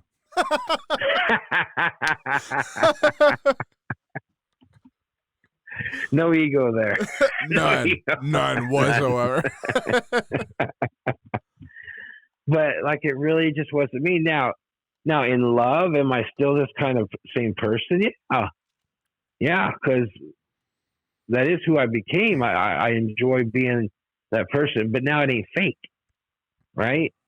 Now it ain't fake. I'm still the extrovert, but now, dude, I'll say even crazier stuff to people, because I'm okay with me, right? I'm not afraid to say stuff now. Right. I can be as wacky and goofy and off the wall that I want to be. I told Rennie when this first started, I was like, you know what? I said, when people see the real me, the real Johnny, when they find out who the real me is, I have a feeling it's going to surprise people, because I'm going to be brighter and more just out there, and crazier than ever, because that's just who I am, Right. I love to have fun with people. I love people to laugh. I love people to smile. I want to enjoy life more than I ever wanted to enjoy life before. And that's the whole thing. That's what awakening the love inside of you does. It frees you to go and live life. Go live it. And more abundantly. We're here to experience this thing. Yeah. Enjoy it. Part of it. Listen, this is part of the system. It was never meant to be that we come here fearful until the day we die. Yeah. Walk on eggshells till it's over. And hope there's some gracious God that all of our sinning forgave us. Walk on eggshells and live miserable and hope that we, by the skin of our teeth, make it to this place that we're looking for. No, you're supposed to have more abundant life now, because you're free from the nonsense and the lie. Yeah, I got to share with people what I found out today. So I've been on this losing weight thing, working on trying to get a weight loss surgery. Well, I'm going to tell you right now, you're going to have to go do that and talk this by yourself. I got to go use the restroom. Oh, no, you like pineapple juice, remember? That was the key word. No. Okay, whatever. So, John's going to talk to you for a little bit. I got to go use the restroom. All right, I'll share my thing share this story. It's a good one. All right. So I was going to share. I was going to like pineapple juice earlier. That's our keyword for having to use the bathroom. But I was trying to get off the podcast, but he wouldn't let me. See, he wouldn't let me get off the podcast to use the restroom, so I did it anyway. Anyway, so I'm on the weight loss thing, working towards getting a weight loss surgery. So I'm a big dude. I'm a real big dude. Part of the reason why I didn't like anything about myself, didn't care about myself, I was ashamed of myself. And you can't find love if you don't love yourself. So, and then since you can't find love because you're not looking, because you don't care about yourself, then that makes you more depressed too, because you ain't found nobody. That's like a never-ending cycle. So I'm on this losing weight on these shakes, getting ready to do this weight loss surgery, losing quite a bit of weight. Well, I moved. Everybody's heard listening to the streams that I have moved here recently, and funds got tight, and these shakes are expensive. Drinking 5 of these shakes a day, so I wasn't able to do the shakes. Well, I kind of fell off the horse. Not like Paul. Jesus didn't knock me off the horse. I fell off the horse, and been eating some stuff that's not good for me quite a few times, like a lot of the time. And I thought for sure I probably gained weight. Thought for sure, but here's living life and living life more abundantly. Even though this flesh, well, I ate what this flesh wanted to eat, right? I go to the doctor today, and it wasn't a huge drop, but I still dropped weight. I dropped 3 more pounds since the last doctor visit. So I'm like, it's just, Father, love never ceases to amaze me, you know? Here I am thinking I messed things up. And nope, this is the path I'm on. The path of betterment. The path of becoming who I want to be, you know? And I got love right there with me the whole time. So it's good. There's nothing impossible with love, with the true Father that's in you. There's nothing impossible. Set your mind to something and just do it. Figure out what you want in life and manifest it. And yeah, you might fall off what you think your plan to get there is. But once you've set your plan and love knows you, how does love not know your heart, your own heart? And love's going to help you get there. You can manifest the things that you want in your life. Why can't the Father in you get you where you need to go, where you want to go? That's silly to think he can't. And if he's in you and the kingdom's in you, it's silly to think you can't get there. So you need to start believing more in yourself and in the one who's in you. And that's who your true self is anyway. So I'm wondering how long he's going to take.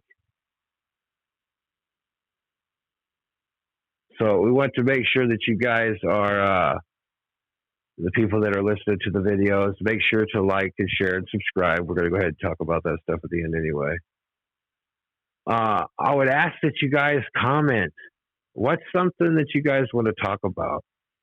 What's something that you guys would like to hear about? Maybe the fact of you guys making a comment about something, that may spark a thought that will even facilitate us finding more truth for ourselves. You know, I'm all for finding out something that sparks another study, you know, into something that's going to educate me more about the truth of the Father. So I agree.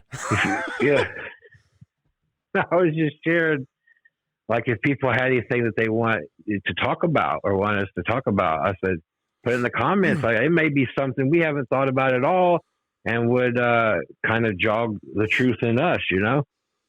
Yeah, So this that, ain't us. This ain't just about us. This is Yeah. about anybody who watches these videos. Sure. That we're in this together, yet separately. Yeah, I know. I've You're thought supposed about to it. tell I your think, truths so that it can bring out truths in me. Sure. Me This and is Josh the have talked refining about how process. we're not ever going to start a church, but that we would enjoy, you know, at some point being able to get people together and everybody just share what the Father's been talking to them about. I mean, that's what we're trying to do here. Yeah, we could facilitate the conversation, set the conversation up, but not be teaching, because there are things what everybody should believe. There are things that someone else is learning that I might need. Yep. That resonates with me. That's how we all work together on this. We're all on that same road, right? We're all trying to head the same place. To a life and life more abundant. It's just like the whole verse about like confess your sins one to another. No, confess your truths one to another. Yeah, that's truly confessing Christ, right? Yeah, confessing Christ. Yeah. Like here's where I was at, and it's like giving your testimony, man. It's not confessing your sins. It's like how's the Father helped you become a better you. Right. You know? Yeah, that's it's what you need to be overcoming. Right? It's supposed to be about sharing the things that you're learning from the truth that is in you. And if all you ever get, man, I'm telling you what, you go to church and you hear the prayer request, the time they give prayer requests is such a greater amount of time spent doing that than the time they ever do giving testimonies. Have you noticed that? Well, that's because testimonies is always about somebody how they were a sinner and now they're not. Usually, if there's ever testimony time, every church, every service is a lengthy prayer request service. And the thing is, it's supposed to be, I used to be a soul, and now I'm love. Yeah. And how do you get there? Well, you denounce the soul. Yeah. And you waken the love inside of you. Isn't it crazy, dude? Stop believing the lies. I'm going to ask you, the last few churches you attended, did you hear testimony services any time in those?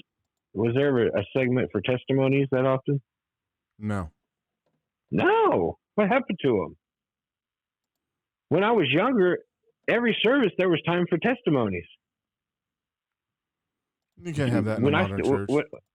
When I stopped going, attending church, we got to go from praise, money, Bible, prayer request, grape service. We call it the grape service, the prayer request service. Everybody telling them everything bad going on with them and their Uncle Tom and Aunt Sally and their brother, sister, niece, and my body's hurting and horrible, and I just don't know if I can make it, Pastor. I just don't know. This world is so hard, and where's the testimonies? Well, if Yahweh is so good, if Yahweh is so good, that just reminded me of something. Yes, all these prayer requests should be being answered, shouldn't they? In this if world, he's so good. In this world, you will have troubles, right? Oh yeah. In your soul, which is part of this world, in this nonsense. Your soul is very troubled. You will have troubles. Yeah, till you come into the kingdom. And you realize that these troubles don't mean squat. Don't mean squat. No, but your soul is the one with the troubles. Yeah. Well, it sure ain't love. No. That's the troubles. But think because about that once you become love, you're now more than a conqueror. And whatever you put your hand to, you will achieve. And that's Whatever why you we're not ask in my name, it shall be done. done. Of your Father which is in You, you. your heaven. In the kingdom, in you. To give glory And to him within you. him. The love within you. Yep. And that's the reason why there's no testimony services, because people aren't in love. They have the gripe sessions where they get to complain to each other about what I need prayer for, what I need prayer for. We're not supposed to be just skating by the skin of our teeth in this reality. No. If that's the life you've been living, you need to die to it. Come into love and start living your more abundant life. We've went over that scripture. It means here now and in the future. Yep. Yeah, both. It's referring to both. Here now and in the time to come. Yep. Yeah. If you're not experiencing that, then you're still living out of your soul. Dude, I'm excited for the stuff around the corner, man. I sit there and I'll catch myself daydreaming. I'm not excited for the things around the corner. I'm excited now. Sure, I'm excited now, but also to look to the future. Man, you're talking to somebody that had no plans for future, that had seen nothing good on the other, tomorrow. Right. I never seen anything good coming, and now I can sit here and be like, I'm happy, and I'm happy about what's coming, and I can dream about the possibilities, right? Start actually contemplating. We've talked about this before. What do we want to bring into existence? Right, that's the whole thing. You don't have to dream about it, dude. It's all at your hand. Yeah, sure. Well, we've been talking about manifesting things, so you just start thinking about, hey, what do I want to manifest? It's a new thing to us, right? This is 9 months in, but it's still really new. You haven't really thought about that. Like, I never planned nothing because everything went to crap, right? Okay. Anytime I did try to do something, it wouldn't go nowhere. Tito Free said, can I get a prayer for my goth bad boy friend, King Cobra JFS? That's the username of the friend, I'm assuming. I guess. He's having a rough patch in his life. Thanks, guys. Well, Tito Free, not to come off as explain why you're going to say what someone. you're going to say. Yeah. We do not pray here. We hope and we believe. Yep. And we hope and believe that things are going to turn around for your friend there. Yeah. The main thing is that your friend finds out the true power that they have within themselves to be able to change their life and not have to go through this rough patch any longer. That's what we were just talking about, how we're looking to see what we want to manifest, not only today, but in our futures, the life and life more abundantly, right? You can have all the happiness that you wish to have if you really find out the love of the Father that is within each and every one of us. Which is the real you. And which is the real you. So just encourage your friend to seek the kingdom first, right? The things of love. Everything will be added to him. Absolutely. Everything. He don't need us to say any kind of incantation. He don't need that. Let me. He don't. Do you want me to explain what prayer really is? Yeah, I'll give it a break. Give it a breakdown. Okay. Yeah. Prayer, simply put, is me trying to change someone else's mind, which the Bible talks about that being witchcraft. Yeah. When I'm wanting to change someone else's mind in their own sovereignty to make them do something different than the thing that they're doing, that's witchcraft. That's magic. That's black magic. That's witchcraft in all its forms. And this is what the church perpetrates on everyone to do. This is why we hope all things and believe all things. Yep. Because the reality is, until this person, no matter what's going on in his life, decides to change his life, hmm he's going to keep on going through what he's going through. Because he Now, has real to quick, change his mindset on what what's he the name? believes is bad. What's the name of the person asking us to pray? Tito Free. Okay, Tito. And what also you do, hope all things, believe all things, but you also have to endure all things, because that's what love also does, endures all things. You as a friend, loving your friend, right? Endure with them. Endure with them. Uh, Sometimes it's hard watching people go through things, and you want the best for them, you know. But you don't know what But it's going to take for this person to get to yeah, a point where he finally denounces his own soul so he can awaken the love inside of him. The yeah. thing that he's going So through right now might be the very thing he needs to go through to do this, exactly, so that he can see that this exactly. life that he's been going through is a lie. hmm Yeah, it ain't his real life. His real life is love and abundance and joy and peace and all the fruits of Of love. love, right? Yeah. And once you get to the point where you know the power of love that you have within you and that's who you really are, everything that you're seeing him go through right now or the person go through will change. That's a guarantee. Now, if you want That's to a speak guarantee. truths to him, Yeah. go right ahead.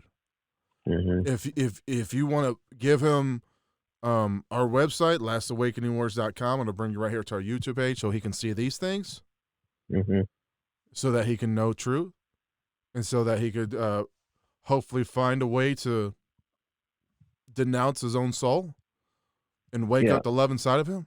You can do that too. Yeah. But even with that, there's nothing that we can say to him to say, you have to believe what we're saying. No, But hopefully, in hearing that the he things the hears inside of Father, him, yeah, through what we say, the Father's told us. right? Yeah. Yeah. Like, this is So, a but we, totally different mindset from the church narrative where we got to go pray for people so their mind is changed and they do something different. No. yeah, yeah. Like, we don't Because know what your that's us. friend's going to be in the future. And it doesn't matter Yeah. what he's going through. Whatever hmm he's going through, there's a purpose for that. Yeah. And all the purpose of love is to getting you to wake it up inside of you. hmm And we're not saying, oh, we thank God for cancer or we thank God for these bad times. We don't thank Yahweh for none of that crap. There's things that happen to us in this life that are bad things. And we're not going to be like the church. Well, I thank God because, He's allowing me to go through this situation so I could become a stronger Christian and so that He gets the glory. I'm not going to glorify the fake Yahweh for giving me cancer or some bad situation. No, I It's just a accepted bad everything. situation. No, I Yeah, accepted everything that I have went through in my life to get me here to the kingdom. sure. That's different. Like I talked about, I've been blind for 15 years come May, Yeah. and I would never have changed the fact that I went blind. It helped get me here. Right. When I went blind, I started seeing more than I ever saw when I had vision, When you physical have vision. vision, right. Yeah, I started loving people. I started to stop hating gay people. There's a lot of stuff that I went through even before we came into truth. This is the whole And thing about, like, the things that you believe are bad will actually be for your benefit. and that's But that's only when things you that, reach the kingdom you see those yeah, things as that. yeah, and that's the scripture where it says, "What the devil meant for God, or what the devil meant for bad, God turned it into good." Exactly. It's for your good. Because Now the fact all that those I can't, things end up being good once you find the hmm kingdom, because they got you here. yeah, now being blind, well, now I'm over it. It helped get me here. Now I'm over it. Okay, now it's time to see. Now it's time to have life more abundantly, right? Yeah, So I agree. we're gonna start manifesting the vision now. That is one of the things that is going Yeah, to I get told you a couple manifested months to for stop real. saying you're blind. Mm-hmm. Stop speaking that every day, Start speaking the thing Right. that you want. Yep. Manifest that. Mm-hmm. Yep, that's something I'm gonna start working on. We'll get that vision going.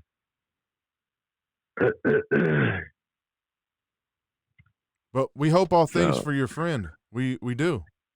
and for you as well. And Yeah. we appreciate the comment. We appreciate the comment. Absolutely. And we believe the best for both of you. Mm-hmm. Yeah, greater things are in your future. Absolutely. Greater things are in you. Dude, I just got excited. As soon as it came out of my mouth, greater things are in your future. I was like, oh, yeah. Some great things can happen with them, both of them. Yeah. I want to hear about it, too. As soon as it happens, I want to hear it. Definitely. I want to hear it. That'd be great. Mm-hmm. That's the difference between you got a lot of people that you say, oh man, I don't understand why God ain't blessing me. I look at sister so and so and everything goes so good for them, or brother, what's his name? And, he's got a promotion. He got this new car and house and he's all healthy and I'm sick all the time. And what is that? That's jealousy. That's not only jealousy. I mean, that's definitely a part of it. Mm-hmm. Another thing is that's Yahweh's favoritism. Yeah. Yeah. The ones that always have everything, and then the ones that are crapped Love on. shows no favoritism. Whatever you ask, you shall receive. Yeah, no respecter of persons. No respecter of persons. If you could have it, if I could have it, you could have it. And I'm excited that you can have it.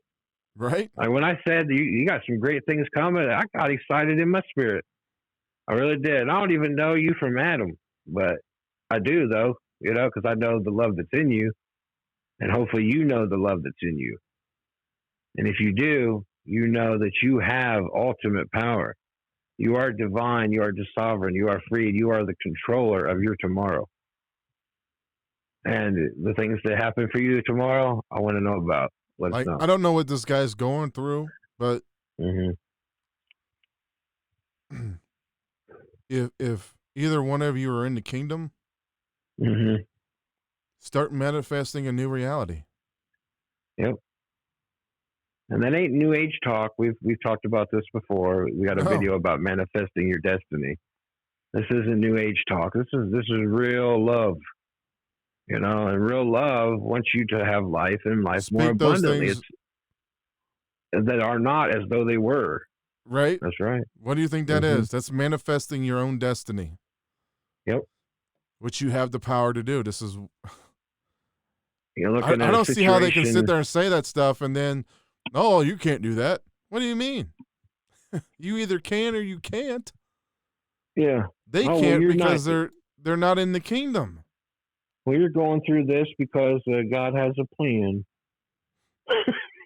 So you're supposed to be okay with it. Now you don't have to be okay with it. And you have the power to change it. Yep. They ain't going to tell you, but we just told you. So now you know. The truth is in you, all the truth. And if you don't believe you have the power to change it, no matter what the situation is, it's because you're already given up your sovereignty and your choice to someone else. I love getting comments on here, man. It's so good. I love being I don't able to know when that comment somebody. came.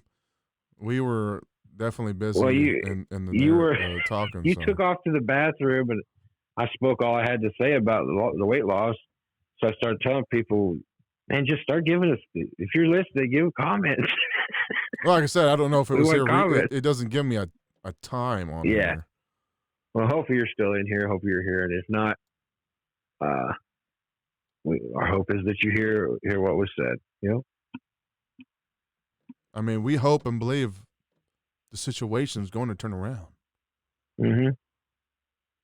Well, we know it can turn around, but it's up to your friend. No, I'm going to hope and still believe that it's going to turn around. Mm-hmm. Sure. I'm going to speak it. I'm going to manifest it. If you guys can't because you're not in the kingdom, I'll manifest it. It's going to turn around. Yep. I'll come in agreement with that.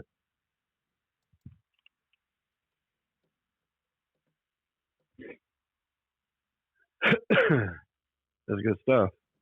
Oh yeah, definitely. So you want to go ahead and close out then? You want me to say the closing prayer? No. No. We'll go ahead and make sure, like I said before, like, share, subscribe, hit the little notification bell so you know when we're going to put up a video or when we go live anyway. And just like our friend here commented, make sure to comment. We really want it. I'm calling out the people that I know listen to our live streams. Yeah, comment on the video. Like Cindy, did you ask your daughter how to do comments?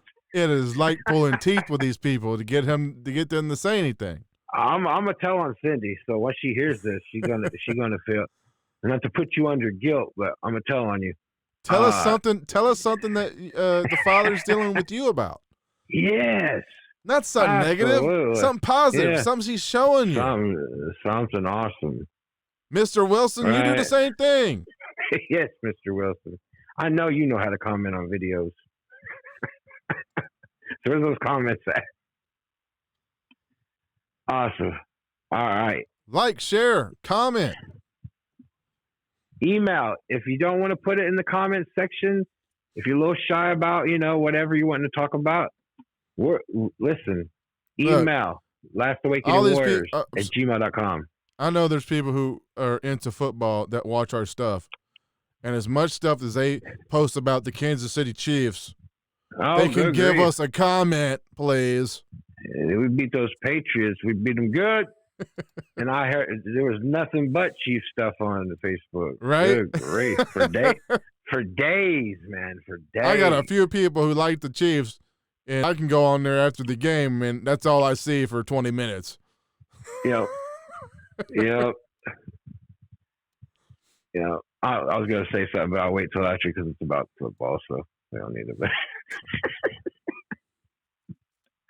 you just made me remember something. Oh yeah, about your poor Bengals and these Patriots coming up to them. Anyway, look, dude, I need the Bengals to win this game for my team, Buffalo, to have a chance of winning that division. Dude, I'm hoping all things for Buffalo, man. I really am. I hope and believe all things for Buffalo. That's right. Yeah, because, dude, I don't want the Patriots, man. Patriots, cheating Patriots. Anyway. Like I said, hit the notification bell, like, comment, subscribe. If you don't want to leave it down there, which we hope you would, at least give us a like or something. Jeez. Throw a brother a bone. Good grief. Share. How about that? Give us a share on your Facebook. Yeah. What, you think our topics are too controversial? Well, you think somebody's going to get mad at you? Don't worry about it. Just blame us. Don't have fear. Put it out there. Nah. Mm-hmm. Yeah. Trust us. Look, if someone comes against you for you posting this on your Facebook, it struck a nerve. We invite them to come. Yep. And we'll talk it out. Yep. We're going to be doing that Monday, matter of fact. Yeah, we will. Yep. Let's go.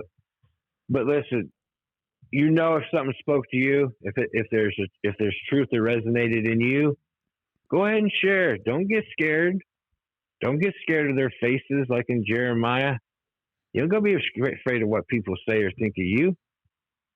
You ain't got to be scared of it at all. There is no fear in love. No fear. Something resonated with you, don't let them steal your truth you received. Don't let them do it. You post it anyway. They got something to say. We'll bring them on the show. We said it all the time. We would bring people on the show. Yep. Why? Because we think we're something special? We think we know everything? Absolutely not. No. But if people are receiving something and you want to stand against it, we'll talk it out in love, because you ain't going to steal my truth, and I ain't going to try to let you steal other people's truths. You want to believe the narrative? Keep it to yourself. Right? We ain't trying to force nobody to believe nothing, and we don't believe anybody else should be doing that either. So, but yeah, don't be afraid. Go ahead and share it. The people that do share, we do know that you share it, and we do appreciate it. So, Be blessed and be a blessing. Take it away, Joshua David. And as always, do the will of your Father, the one that's inside of you. Because only those who do the Father's will enter into the kingdom. Imagine that. You have to do love's will, the one that's inside of you. And as an outro bonus, Johnny Boy don't know nothing about this. Oh boy.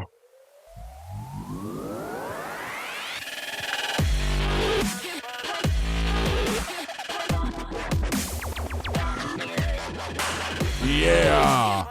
Thanks for watching The Last Awakening Warriors. I am your host, Joshua David, with my boy, Johnny Walker. Wow. I think we should dance out. Yeah, I'm already shaking my booty.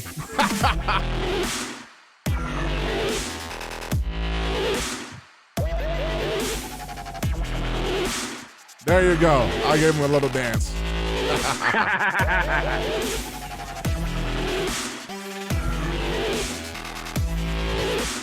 that emo dance where you just like lean back and like shake your arms and your shoulders.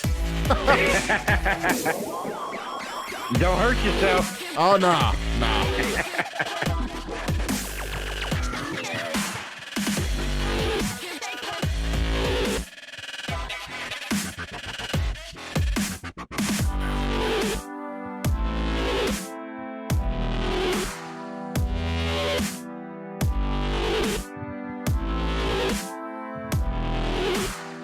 We'll see you in the next one.